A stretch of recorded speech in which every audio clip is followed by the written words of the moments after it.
Non, mais est-ce que ce film, bon, je parle pas de ce film en particulier, mais est-ce qu'il Oui, y a des films où vous avez trouvé ou même des films où vous avez joué, oui, où vous avez trouvé qu'il y avait des choses qui n'étaient pas bien construites, bien oui, élaborées? mais à mon expérience, un scénario, d'abord, un scénario, c'est le point de départ pour faire un film, n'est-ce pas? Donc, si le scénario n'est pas, euh, comment dire, bon, selon moi, alors il se peut qu'un scénario qui n'est pas bon, par un bon metteur en scène, des bons comédiens, Oui.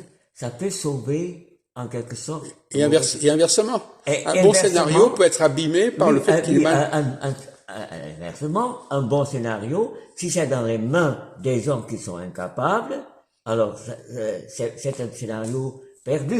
Bien Mais sûr, je crois qu'on gâché. se rend compte quand même que quand c'est un bon scénario et le film est mauvais, c'est à cause des comédiens, des metteurs en scène ou autre chose, tout ce qui est parti de faire un film. Mais je crois qu'on retient quand même un scénario qui est là. Donc, voilà, Mais la si, notion de même il de film, faut quand même être déjà quelqu'un qui sait globalement tout du cinéma pour pouvoir juger oui. euh, de cette façon-là, je veux dire. Oui. Mais par exemple, les gens qui vont au cinéma, à la cinémathèque, vous Oui. discutez avec eux de temps en temps? Après un film? Est-ce que Non, vous voyez comment ils en non, parlent? non, c'est Est-ce pas. qu'ils en parlent Oui, oui. intelligemment? Bon, les gens de la cinémathèque qui fréquentent euh, sans tous les films qui passent, Oui, hein, oui. voilà. Moi, je suis comme ça aussi, mais moi, j'ai un, les rétrospectives, je trouve, parce que, par exemple, les rétrospectives comment s'appelle-t-il, Douglas Sirk, c'est peut-être chaque rétrospective, je sais que c'est déjà passé 2 fois, rétrospective Douglas Sirk, années 70 et là. Et chaque film passe 2 fois. Donc, on peut dire que j'ai vu le film de Douglas Sirk 4 fois, chaque film. Ça, c'est le metteur en scène, le réalisateur que je trouve est très important. Bon, Kurosawa, j'ai découvert que j'ai vu des films de lui il y a très longtemps, et quand j'ai revu là la rétrospective, les films que je pensais étaient pas très bien sont excellents. Ils sont tous excellents. J'ai découvert qu'il n'y a pas de faute dans Alors, j'aimerais vous Kurosawa. poser la question suivante. Quelle est la différence entre un film et un roman? Quand vous dites entre le film et le scénario, mais un film et un roman, un livre et un film, quelle est la Bon, différence? c'est-à-dire que l'opinion que laquelle j'adhère, c'est que il faut lire un roman et puis on fait un scénario pour un film de ce roman. Mais si le film ne correspond pas tout à fait au roman, c'est normal parce que un roman c'est un roman, et j'aime bien les auteurs, certains auteurs dont leurs œuvres ont été adaptées pour le cinéma, on dit vous êtes libre de faire ce que vous voulez, euh, parce que ils ont ils disent que c'est un film, ce n'est pas un roman. Voilà. Donc ma question est la suivante. Est-ce qu'il est plus difficile? Est-ce que par exemple, quand vous voyez un film, Oui. il y a des choses qui dans le roman sont expliquées longuement Oui, et qui dans un film sont quelque chose de quelques secondes? parce que le film est visuel, donc Donc si vous ne faites pas très attention, oui, il y a des choses qui peuvent vous échapper dans le film, alors que oui, dans le roman, on vous donne le temps de oui, mais voir. parce que comme c'est Douglas Sirk, je me suis rendu compte que il y a, on est, quand dans le roman il y a 30 pages pour un chapitre, par exemple, dans un film, il faut comment dire, faire l'essence de ça, et dans l'image, il y a des choses subliminales. Oui. C'est découvert chez Douglas Sirk. Donc, les gens ne se rendent pas. Je me suis rendu compte des choses subliminales parce que j'ai vu 4 fois. Mais pour le public normal qui voit le film une fois, c'est une chose qui entre sans qu'ils se rendent compte qu'ils ont absorbé ça, et quelque part, cette chose subliminale euh, fait comprendre sans qu'ils le savent que c'est dedans. Voilà. Oui. Mais il est possible, par exemple, que les gens qui ont vu le film, ils n'ont pas compris certaines choses du film. Parce qu'il y a des détails qui leur ont échappé. Oui, mais les fois, ce n'est pas Alors que dans un roman, comme vous dites, ça peut être expliqué, il va faire ceci, il va faire cela, alors que dans le film, c'est quelque chose qui se fait en quelques secondes. Mais si le film est bien fait, à mon avis, c'est impossible que le public ne saisit pas. Alors, s'il y a quelqu'un qui comprend pas, c'est parce que peut-être la personne, c'est pas pour condamner le public. Il y a des personnes, donc, la préparation pour accepter ça au cinéma n'est pas encore complète, n'est pas prévue, Voilà, n'a donc, pas l'expérience. voilà, donc il y a des gens qui ne, voilà, pour pouvoir comprendre les films, il faut déjà avoir une certaine attention, une certaine expérience. Mais oui, mais c'est pour ça qu'il y a des films populaires, commerciaux, disons. C'est ça est fait pour que le public sûrement comprend. Mais à mon avis, là, je ne suis pas d'accord avec vous, parce que je pense que les gens peuvent très bien, moi j'ai remarqué en discutant avec les gens, Oui. ils ne cherchent pas forcément à comprendre. Ils voient le film, Oui, ils n'ont pas forcément, ils sont pas forcément conscients qu'il y a quelque chose. Si comprendre, c'est entre guillemets. C'est comme les tableaux. Quand on dit je comprends pas le tableau, il faut pas comprendre le tableau. Le tableau, on absorbe et on le sent. Pour moi, c'est mieux ça. Voilà, Donc le problème du scénario n'est pas si important que cela, parce que finalement, les gens, ils vont capter ce qu'ils vont capter. Non, mais c'est pas si important. C'est important pour qu'on ne se perde pas dans le travail. Quand un scénario, c'est toujours la base, parce qu'il y a beaucoup de scénarios qui ont écrit, et il y a des metteurs en scène qui sont des grands metteurs en scène, qui, au moment du tournage, on va chercher ici, on va chercher là. Donc, le scénario, c'est la base. Un scénario, c'est une première étape, c'est tout. Oui. Voilà. Donc finalement, moi j'ai l'impression, quand j'interroge les gens sur le sens du film, la cohérence du film, les gens, ils s'en moquent complètement. Ils n'ont pas, même s'ils n'ont pas compris, ils sont même persuadés, ils ont même l'impression que c'est pas important de comprendre le film. Non, c'est pour ça que je dis, c'est comprendre, entre guillemets. Oui. Un film, c'est on saisit et on absorbe. C'est pour ça qu'ils peuvent pas en parler.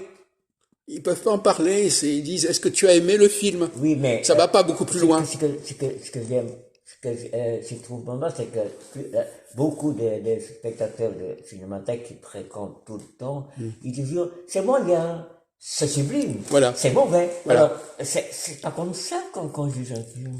Mais oui, mais je suis désolé, le niveau des gens qui vont à la cinémathèque, il est très faible. Oui, mais je condamne pas ça. Alors, c'est pour ça que j'ai dit que ce que je comprends, moi, c'est si des gens voient des films pendant des jours, pendant des semaines, tous les films, c'est impossible qu'ils n'arrivent pas à apprendre en regardant. Voilà. Et c'est ça ce qui est dommage, il y a des gens qui sortent après, ça leur plaît pas, ils disent c'est mauvais, on sort. Et non, donc, ce mauvais film qu'on a vu là, le Saigon là, c'est pour moi, c'est le pire de Hedy Lamarr. La baie de Saigon là. Et justement, si c'est mauvais, on reste jusqu'au bout pour comprendre comment c'est mauvais, pourquoi c'est mauvais. Donc, il faut être bon ou mauvais ou moyen. Ce que je comprends pas, c'est, à mon avis, des personnes qui regardent bien un film, parce qu'il arrive avec une décision, disant, ça ne plaît pas, ou ça me plaît beaucoup, ça me plaît moyennement. Donc, finalement, il ne laisse pas travailler leur faculté de pouvoir saisir certaines personnes. Vous voyez? Oui, mais comme vous disiez, les comédiens, c'est important, les comédiens. Oui. Donc, si on est attaché par exemple, Hedy Lamarr, oui. même si elle joue dans des mauvais films, oui. c'est pas grave, les gens sont contents quand même.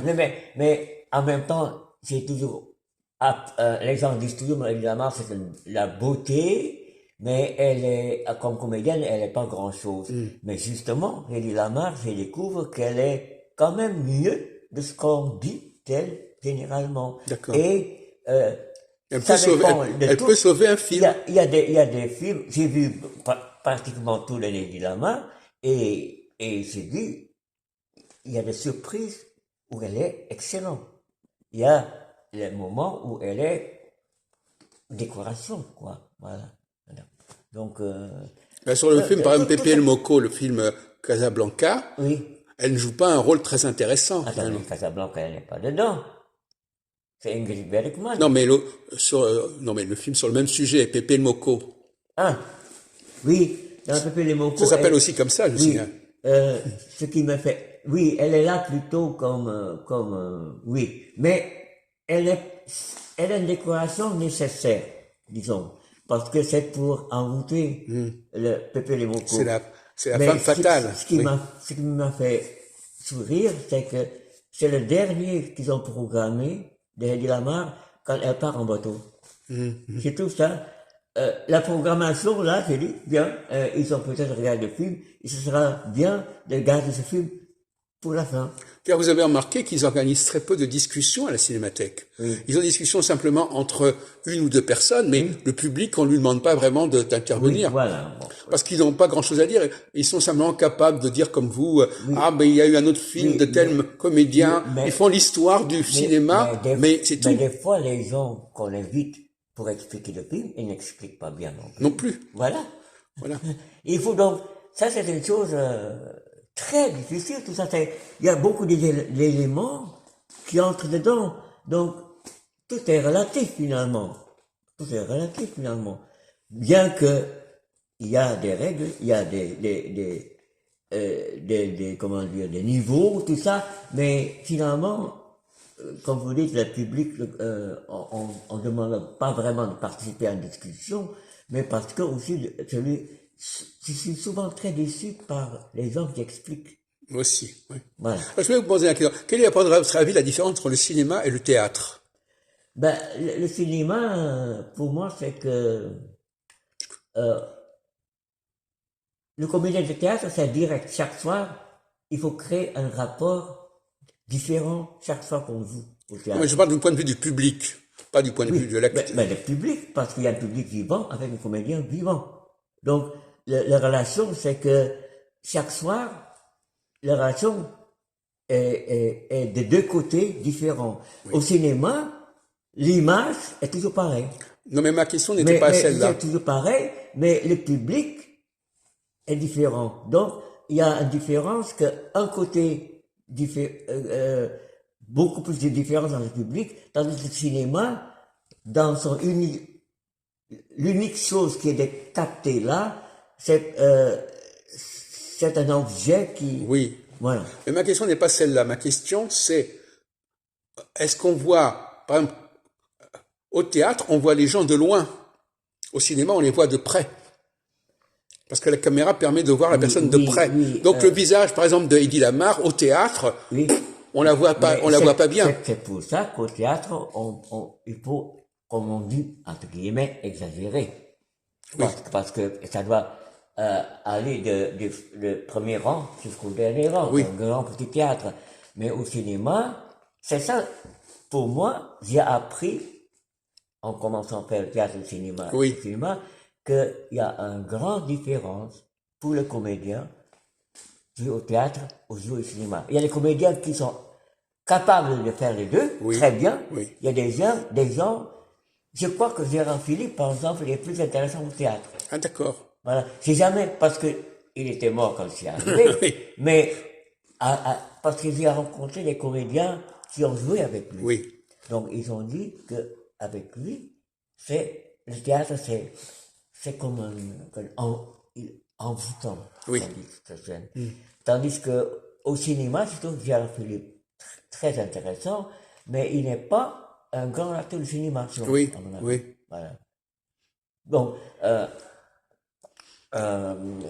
il y a une différence quand même. Mais il y a des comédiens qui sont excellents au cinéma et ils ne savent pas faire le théâtre. Alors, est-ce que, à votre avis, est-ce que les hommes qui vont au cinéma regardent les femmes et les femmes regardent les hommes dans les films? Est-ce qu'il y a un rapport presque sexuel entre le public et le sexe opposé? Oh là, c'est compliqué, hein, parce Non, que, parce que je pense que dans beaucoup de cas, et les hommes, et même les jeunes hommes, ils vont au cinéma pour voir des visages de femmes. non, parce que, comme on dit, les hommes, les hommes qui sont normaux sont les hommes qui ont un côté féminin en eux, mais qui se voit pas. Tandis que les femmes ont le côté homme qu'on ne voit pas. Donc, Non, mais moi, je ne parle pas de ça. Je veux dire, le plaisir de voir une femme de près, oui, mais moi, qu'on n'a pas au théâtre. On voit pas une femme je de vais près. pas au cinéma pour décider c'est pour un homme ou pour une femme. Quand l'homme ou la femme, l'actrice ou l'acteur me plaît, je vois les deux. Pourquoi? Il y a pas de choix Mais pour parce moi. qu'en tant qu'homme, vous êtes plus sensible à la présence Ah féminine. non, si je suis, Ah ben, c'est peut-être votre cas personnel, mais d'une manière générale, c'est comme ça que ça se passe. moi, je suis âgé, c'est le côté humain, humain féminin, humain masculin. Moi, par exemple, là, dans ce film, je retiens plus la présence de Claire Bloom que celle de Richard Burton. Moi, non. Et je pense que les femmes, elles vont plutôt s'intéresser à Pour Burton. moi, les deux sont intéressants, tout le monde est intéressant. Oui, Là. oui, mais, non, mais je vous dis simplement que sociologiquement, ce phénomène existe et que il y a une présence tellement proche, une tellement proximité au cinéma des visages Oui, mais, qu'on ne peut pas. On a le même visage. C'est comme si vous étiez juste à côté d'une femme, par exemple. mais c'est pas pour moi, non, je suis très impartiel. S'il y a un comédien que j'admire pas trop, un acteur, et il y a une actrice qui est excellente, c'est bien pour la femme, d'accord. Mais si ce sont des bons comédiens comme Richard Burton et Claire Bloom, pour moi, c'est égal. Je regarde les deux. Alors, je vais vous poser une question sur le casting. Oui, Est-ce que parfois vous vous êtes dit, il y a eu une erreur de casting pour pour ce film, on n'a pas pris la bonne personne. oui, ça arrive. Oui.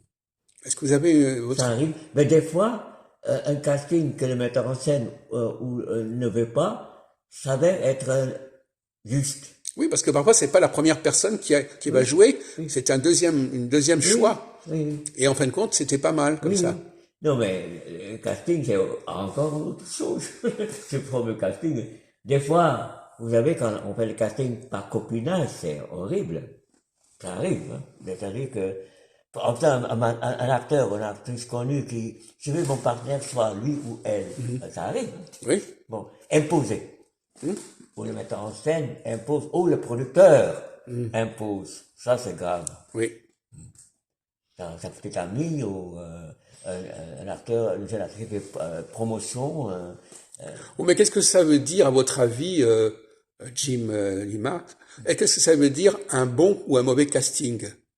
Est-ce que c'est important de choisir la bonne personne pour jouer le film? Non, parce que ça dépend maintenant. Il y a peut-être trois acteurs. Right person, the right. Il se peut qu'il y ait trois acteurs, trois comédiennes qui sont chacun bon pour le même rôle, mais il faut choisir un. On ne peut pas choisir les trois. À moins que, comme Buñuel, il a fait le film, comment, The Devil is a Woman, avec Marlène Dietrich, Ah version. oui. Et La femme et le pantin. oui, mais Buñuel avait sa version où il a décidé de faire de cette femme deux femmes. Ah oui. Oui, sa version Buñuel. C'était... J'ai oublié qui sont les comédiennes. Mais Oui, moi, bon. il a fait une version de La femme et le pantin, Oui. mais il a décidé que ce sont deux femmes qui vont jouer ça. Ça, c'est Marlène Dietrich. Donc, Alors vous, par exemple, qu'est-ce qui fait qu'on vous choisissez, on vous choisit pour un casting parce que vous avez la tête correspondant à tel. oui, bon, des fois aussi, parce que moi, souvent, on me prend comme un cliché, hein. Je suis Oui. le chinois de Vous êtes le chinois de service. de service, mais j'ai quand même tombé sur des personnes qui m'ont choisi pour autre chose. Ah oui, j'espère. Parce que comme Éric Rochon, c'est quelqu'un, j'ai joué pour lui dans Anna Hodge, là, j'ai joué un commissaire de police, mais quand il m'a casting, c'est rare, c'est lui-même. Il me fait répéter une scène devant lui, avec lui, comme réplique. Encore. Et puis, il m'a pris. Et quand il a fait le film, à un moment, il y a une scène, il dit, est-ce que tu peux faire ça dans cette scène-là? J'ai pas posé la question pourquoi, j'ai donné confiance en lui. Et quand j'ai vu le film, j'ai compris parce que c'est un thème, c'est pas seulement moi, il y a d'autres personnes qui font ça. Donc, et lui, il me fait jouer, puis quand, une fois il m'a dit, nickel. C'est le problème de la direction d'acteurs. Oui, Il y a des acteurs qui sont très bons, mais qui sont mal dirigés. oui, mais il y a des metteurs en scène qui dirigent mal aussi. Oui. Donc c'est vice versa.